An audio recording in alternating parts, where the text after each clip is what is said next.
Hello নমস্কার বন্ধুরা। যারা এসআইআর এর ফর্ম ফিল আপ পেয়েছেন আর কি, এই যে ফর্মটা যারা পেয়েছে নির্বাচন কমিশনের, সেই ফর্মটা কিভাবে ফিল আপ করবেন সেটা আমি সোশ্যাল মিডিয়া থ্রু অর্থাৎ আপনাদেরকে দেখাবো। আপনারা থাকুন আমার সঙ্গে। এই ফর্মটা আপনারা দেখতে পাচ্ছেন, এখানে কিন্তু শুরুতেই এই জায়গায় আমার ভোটার কার্ডে যে ছবিটা আছে সেই ছবিটা ঠিক তার পাশে একটা ছবি, পাসপোর্ট ছবি আপনাকে লাগাতে হবে।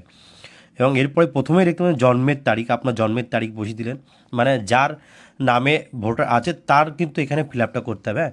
তারপরে দেখতে আধার কার্ডের নাম্বারটা এখানে বসিয়ে দিলেন, তারপরে ফোন নাম্বারটা, এবং আমার বাবার নাম এখানে দেওয়া আছে।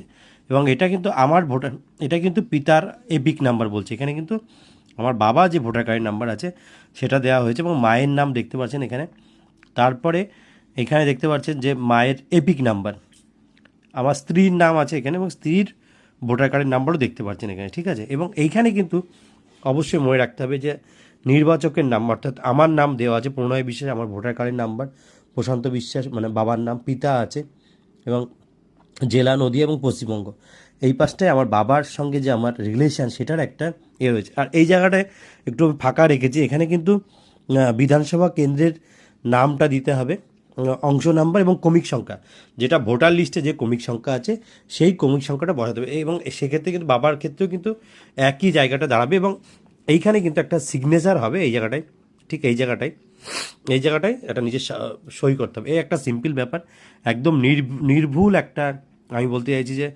ফর্ম ফিল আপ আপনাদেরকে দেখালাম। যদি কেউ বুঝতে না পারেন সেক্ষেত্রে আমাকে কমেন্ট করবেন, আর এই ভিডিওটি বেশি বেশি করে শেয়ার করবেন যাতে আরও বেশি লোক দেখতে পারে। নমস্কার।